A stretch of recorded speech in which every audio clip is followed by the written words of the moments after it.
नमस्कार मित्रों, हिंदी की खूबसूरत, चुनिंदा और मनभावन कहानियों के चैनल में आपका स्वागत है। आज सुनिए सुप्रसिद्ध और वरिष्ठ कथाकार मालती जोशी मैम की लिखी हुई कहानी स्पर्धा। कॉलेज से लौटकर मैं सीधे बिस्तर पर लुढ़क गई। एक गिलास पानी पीने का भी हौसला नहीं रहा। सच, ये सोशल गैदरिंग्स बिल्कुल जान निकाल देती हैं। विद्यार्थी जीवन में इन्हीं उत्सवों के लिए कितनी उमंग होती थी, उत्साह होता था। अब तो बस सिरदर्द लगता है। उम्र के साथ कार्यक्षमता भी कम हो जाती है और जिम्मेदारियां बढ़ने लगती हैं। गैदरिंग के दिनों में तो लगता है कि दिन 48 घंटे का क्यों ना हुआ। महीने भर पहले से ही मेरी नींद उड़ जाती है। पुरस्कार वितरण के साथ आज आखिरी कार्यक्रम समाप्त हुआ तो ऐसा लग रहा है जैसे बेटी की शादी निर्विघ्न समाप्त हो गई हो और बारात खुशी खुशी विदा हो गई हो। खर्च का हिसाब तो बाद में होता रहेगा, पर अभी तो बस आराम से सोना है। पर आराम से सोना भी शायद मेरे नसीब में नहीं था। तभी फोन की घंटी बजी। झक मार के उठना ही पड़ा। हेलो, मैंने मरियल सी आवाज में कहा। कौन, बहन जी बोल रही हैं? उधर से आवाज आई। जी, आप कौन? जी, मैं आपका समधी बोल रहा हूँ। मैं चकित थी। बहन जी तक तो ठीक था, पर समधी? जी, मैं नागपुर से त्रिलोचन शर्मा बोल रहा हूँ। अब तो पहचाना?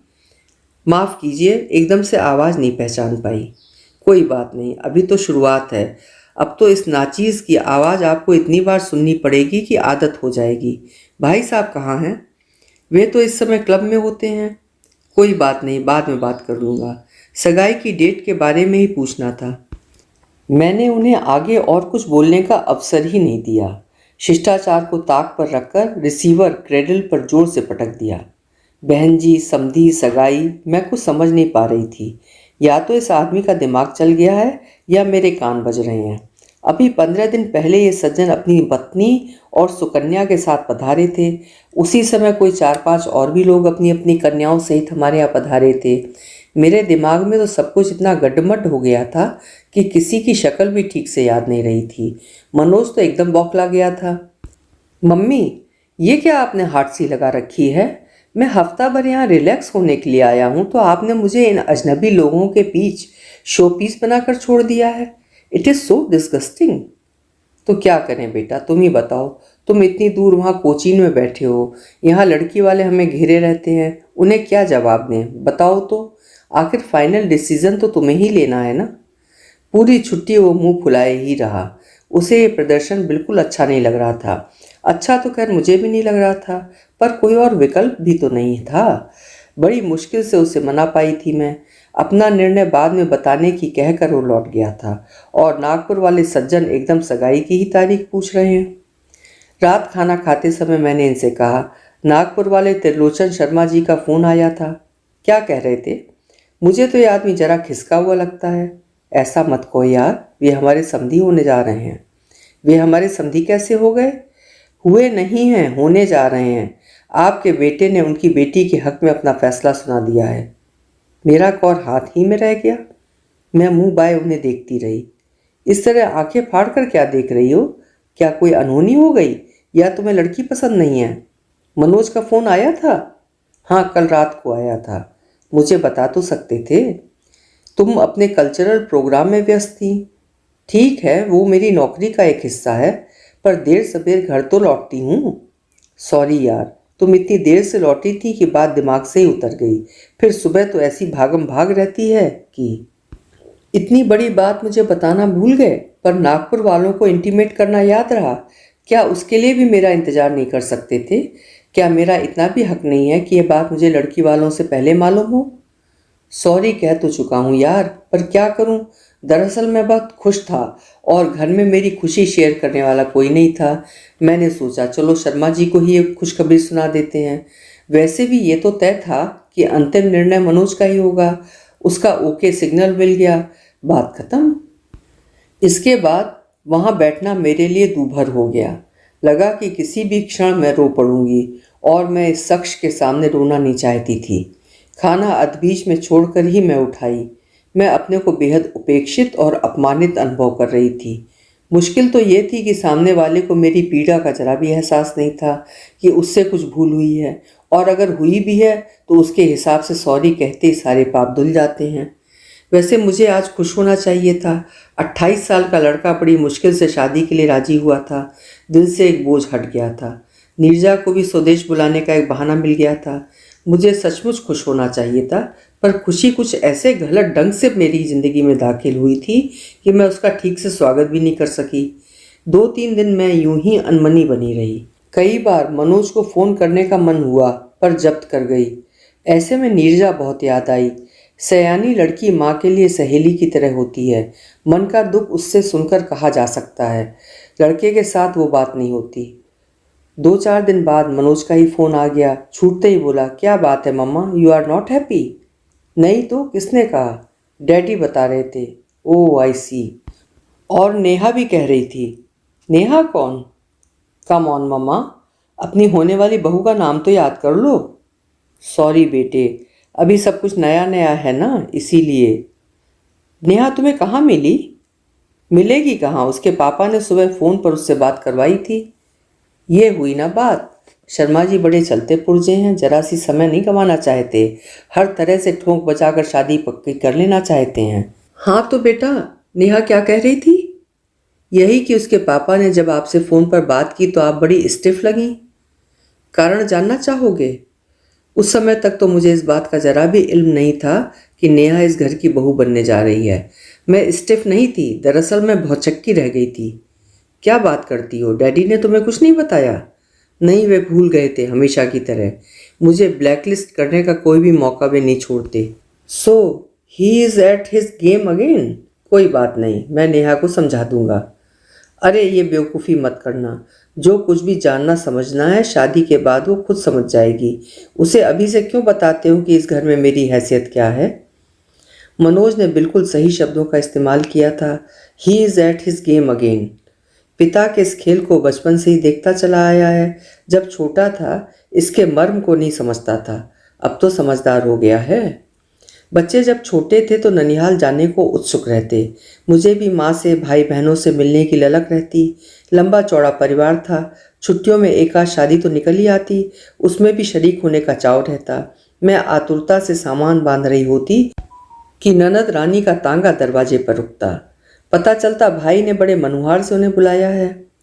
फिर वे एहसान जताकर कहते, भाई तुम्हें जाना हो तो जाओ, शकुन अपने ही घर आई है, आराम से रह लेगी, छुट्टियों में ही तो उसका निकलना होता है।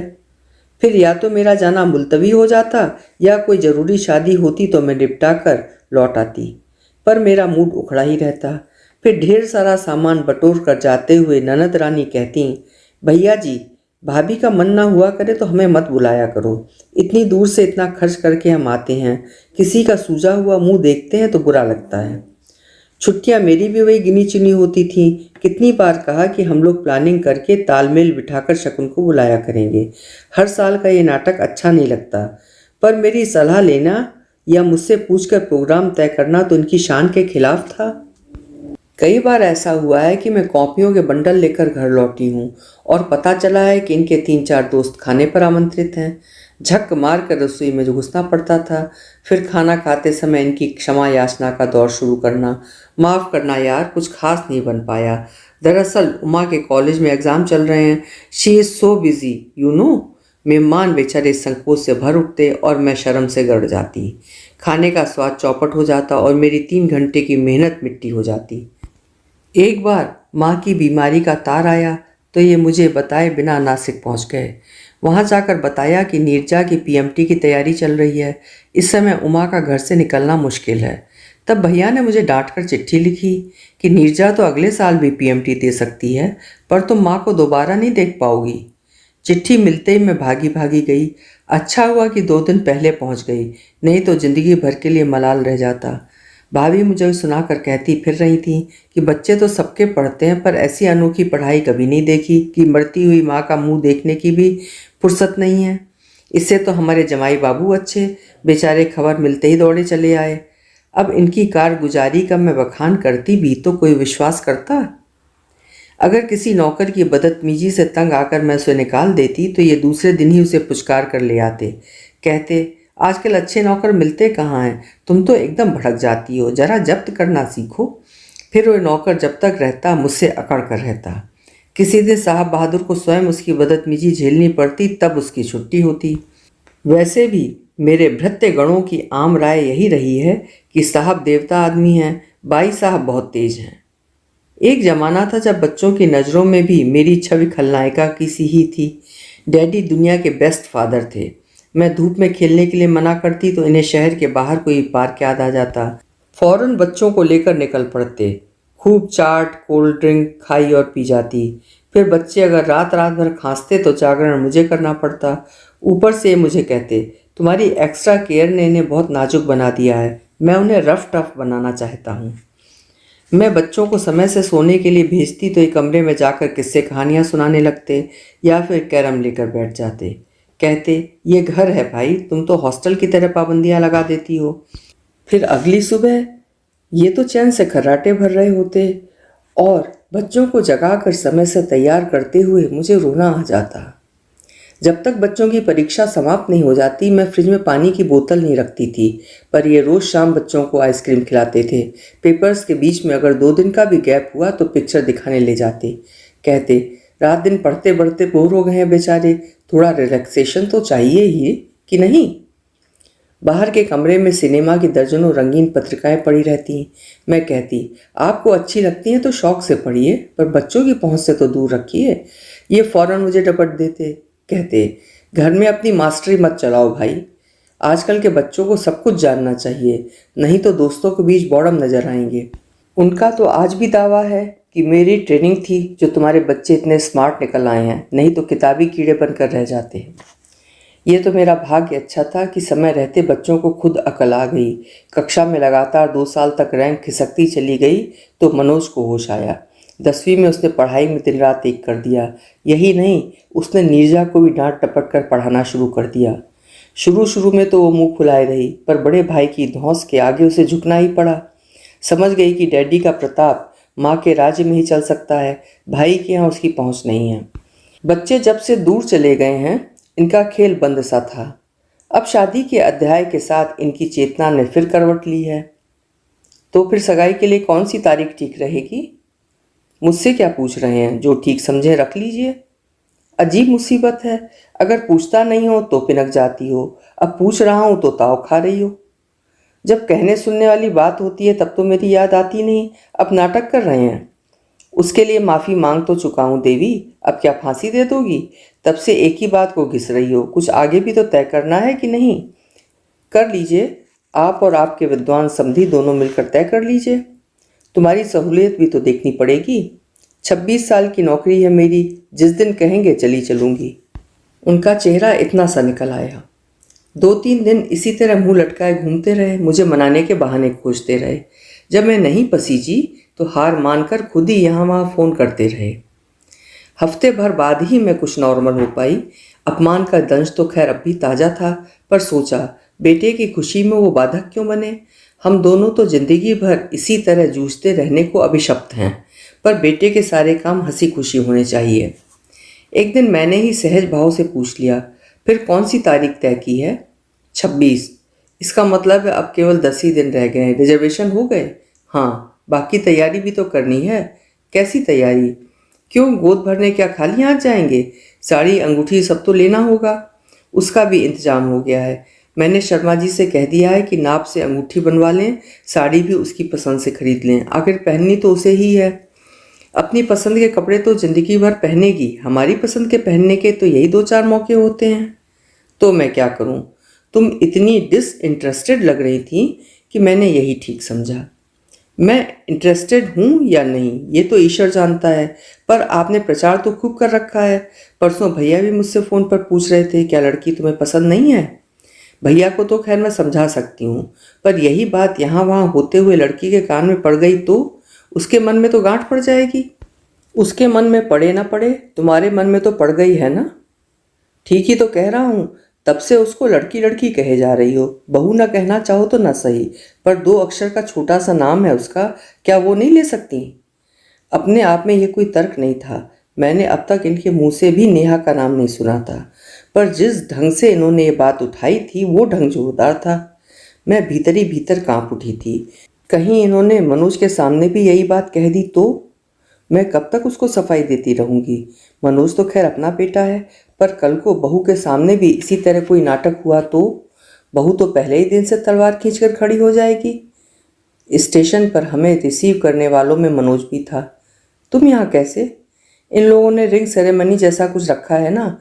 फिर एकाएक रुककर बोला, क्या डैडी ने आपको ये भी नहीं बताया? मैं मुस्कुराकर रह गई।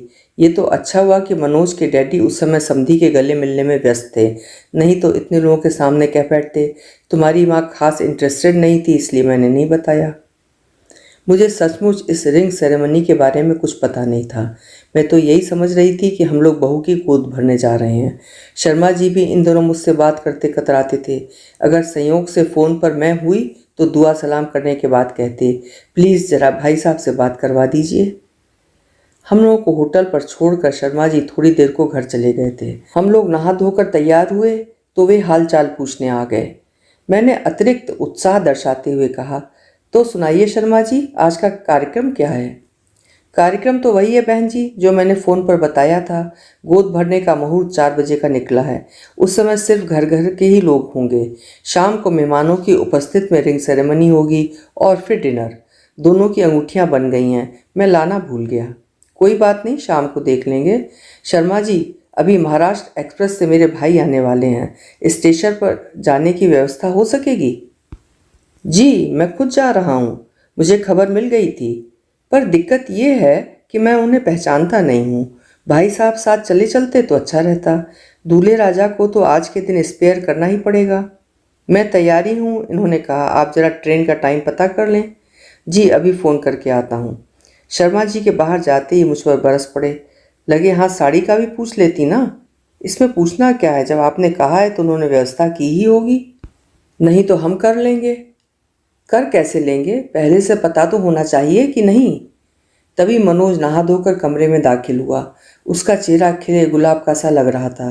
कहाँ तो शादी से इनकार कर रहा था और बात पक्की होते ही चेहरे पर कैसी रौनक आ गई है।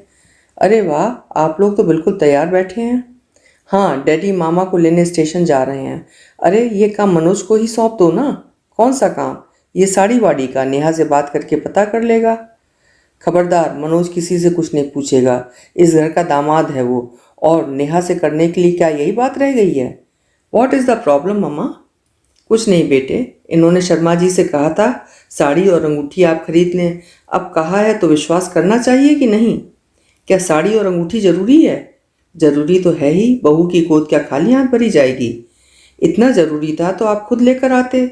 दूसरों के भरोसे पर रहने में क्या तुक थी? ये अपने डैडी से पूछो। तुम्हारी माँ जरा भी इंटरेस्ट नहीं ले रही थी, सब कुछ मुझे ही करना था। जो कुछ मैंने ठीक समझा किया। तो अब परेशान क्यों हो रहे हैं? जैसा होगा देखा जाएगा।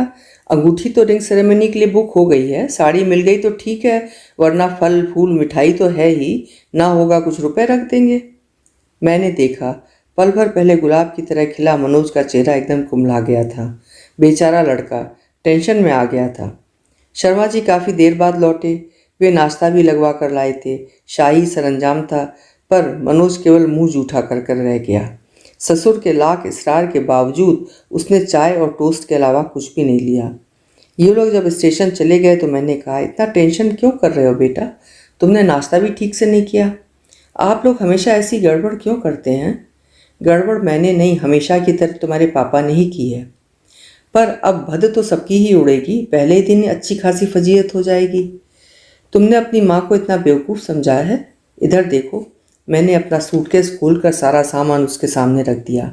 मेजेंटा रंग की तारकशी वाली साड़ी थी, उससे मैच करता कार्डिगन था जो मैंने सहेलियों की मदद से कुल 10 दिन में बुना था, और एक जोड़ी जड़ाऊ झुमके थे जिन्हें देखते ही मनोज की आंखें चौंधिया गई थीं। जानते हो ये कब खरीदे थे? जब नीरजा का सेट बनवाया था तभी दुकान पर देखे थे। पसंद आए तो फौरन खरीद लिए। सोच लिया था तेरी बहू की सगाई पर यही पहनाऊंगी। तो क्या आप तब से प्लान किए बैठी हैं? और क्या, तुम क्या सोचते हो मुझे तुम्हारी शादी का चाव नहीं है? बस मुझे उनकी तरह ढिंढोरा पीटना नहीं आता, इसीलिए उन्हें मुझे बदनाम करने का बहाना मिल जाता है। पता नहीं डैडी ऐसा क्यों करते हैं, उन्हें क्या मिल जाता है? बेटे, जिनका अपना कोई वसीला नहीं होता वे इसी तरह दूसरों के घर में, दूसरों के दिल में जगह बनाते हैं। दिन भर बार रूम में बैठकर गप्पे मारने से या शाम को क्लब में जाकर डींगे हाँकने से कोई इमेज थोड़ी बनती है। इसीलिए फिर अपने कॉम्प्लेक्स को दबाने का यही एक तरीका रह जाता है कि साथ वाले को नीचा दिखाया जाए। उनका पुरुषार्थ तो केवल इतना ही है। बाकी घर तो तुम जानते हो, मैंने अपने बलबूते पर चलाया है। पर लोग इस सत्य को जान लें इससे पहले वे मेरी छवि धूमिल कर देते हैं। जिंदगी भर यही करते रहे हैं। अब उन्होंने समधी जी को साधना शुरू किया है, कल को नेहा पर भी यही नुस्खा आजमाएंगे। मैं नेहा को समझा दूंगा। तुम क्या समझाओगे? तुमसे पहले वे बाजी मार ले जाएंगे, देख लेना। शर्मा जी ने तो कहा था कि घर ही घर के लोग होंगे, पर उनका हॉल खचाखच भरा हुआ था। शायद सारे स्थानीय रिश्तेदार आमंत्रित थे, कुछ नेहा की सहेलियां भी थीं। अंगूरी रंग की तंचोई पहने जब नेहा बाहर आई तो सबकी नजरें उसी पर टिक गईं। सुबह मैं मनोज को देखकर चकित हो रही थी। अब लगा कि शादी तय होते ही लड़कियों के रूप पर भी निखार आ जाता है। शाम को हमारी बहू की नज़र उतार दीजिएगा, मैंने मिसेस शर्मा से कहा। वे एकदम प्रसन्न हो गई, बोली, आपको साड़ी पसंद आई? पता है वो बहुत डर रही थी, अपनी पसंद से साड़ी खरीदने का पहला ही मौका था ना। हमें उसकी पसंद पर पूरा भरोसा है। उसकी चॉइस बहुत अच्छी है, तभी तो उसने हमारे बेटे को पसंद किया है। अब वो आपका बेटा कहाँ रहा? वो तो हमारा हो गया है। हमने बेटी देकर बेटा लिया है, घाटे में तो आप रही हैं। आमंत्रित जन हम दोनों की हंसी ठिठोली का आनंद ले रहे थे, पर इधर श्रीमान जी का चेहरा एकदम सूख गया था। फुसफुसा कर बोले, क्या ये वही साड़ी है? लगता तो ऐसा ही है। अब क्या, बाकी सामान तो है। उधर पंडित जी ने दनादन श्लोक पढ़ना चालू कर दिया था। बहू का अक्षत रोली से टीका करवाने के बाद बोले, कन्या को जो भी वस्त्राभूषण पहनाने हों ले आइए। इन्होंने एकदम पैतरा बदला, भाई ये लेडीज़ डिपार्टमेंट है, हमारी श्रीमती जी को बुलाइए। मैंने भैया को इशारा किया। उन्होंने फौरन 4-5 थाल आगे सरका दिए। एक में फल फूल थे, एक में मिठाइयाँ, एक में मेवे थे, एक थाल में साड़ी ब्लाउज और एक में कार्डिगन तथा झुमके थे। एक में नेहा के भाई बहनों के लिए कपड़े थे जिसका इन्हें इल्म भी नहीं था। ये भौचक्के होकर देखते रह गए। बहन जी, चॉइस तो आपकी भी बुरी नहीं है, साड़ी को उलट पुलट करते हुए मिसेस शर्मा ने कहा।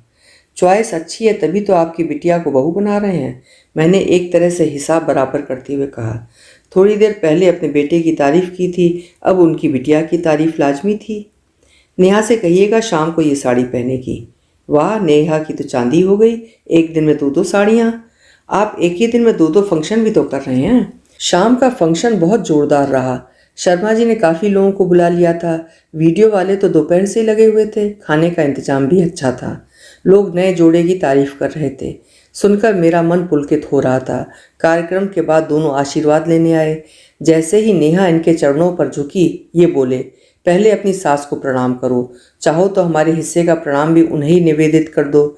इन्हें खुश रखना ज़्यादा ज़रूरी है। And you know, it is a tough job. She is a hard task master and a strict disciplinarian. अनायासी मेरी और मनोज की नज़रें टकराईं। हम दोनों की आंखों में एक ही भाव था कि डैडी शुरू हो गए हैं। मैं उनकी पीड़ा समझ रही थी। शाम से मुझ पर प्रशंसा की बौछारें हो रही थीं। लड़के की माँ के रूप में मुझे अतिरिक्त मान सम्मान मिल रहा था। शर्मा दंपत्ति मेरे आगे पीछे बिछे जा रहे थे। यह सब उनसे सहन नहीं हुआ होगा, इसलिए वे जनवत को मेरे खिलाफ करना चाह रहे थे। पर इसकी शुरुआत वे नेहा से ही करें, ये मुझे अच्छा नहीं लगा। मैंने कहा, क्यों नाहक उसे डरा रहे हैं? मैं जो भी हूँ, जैसी भी हूँ, अपने बच्चों के लिए हूँ। पराई लड़की पर रौब नहीं डालूंगी। बहन जी, अब वो पराई कहाँ है? शर्मा जी बोले, अब तो वो आपकी बेटी है, जैसी चाहें ढालिए। जैसा मुझे और नीरजा को ढाला है, मनोज बोला। सच कहता हूँ पापा जी, आज हम दोनों जो कुछ भी हैं मम्मा की बदौलत हैं। डैडी ने तो हमें बर्बाद करने में कोई कसर नहीं छोड़ी थी। भगवान ऐसा लाड प्यार करने वाले डैडी किसी को न दे। इतनी कड़वी बात मनोज इस तरह हल्के फुल्के ढंग से कह गया कि ये ठीक से नाराज भी नहीं हो पाए। तिलमिला कर रह गए, पर चुप रह जाना तो इनकी फितरत में ही नहीं था। नेहा से बोले, you see Neha, he is mamma's boy. Yes I am. Manoj ने मेरे कंधों पर अपने दोनों हाथ रखते हुए कहा, I am mama's boy and I am proud of being so. Neha ने अपनी लाश से बोझिल आंखों को उठाकर पहले मनोज और फिर मेरी ओर देखा। उसकी आंखों में तैरते भय और संशय के डोरे साफ नजर आ रहे थे। मैंने मनोज से यही तो कहा था, तुम नेहा को क्या समझाओगे? देखना, तुमसे पहले वे बाजी मार ले जाएंगे। अभी आप सुन रहे थे मालती जोशी जी की लिखी हुई कहानी स्पर्धा। मैं कल फिर उनकी दूसरी कहानी के साथ प्रस्तुत होंगी। तब तक आपका समय शुभ हो, सुंदर हो, मंगलमय हो।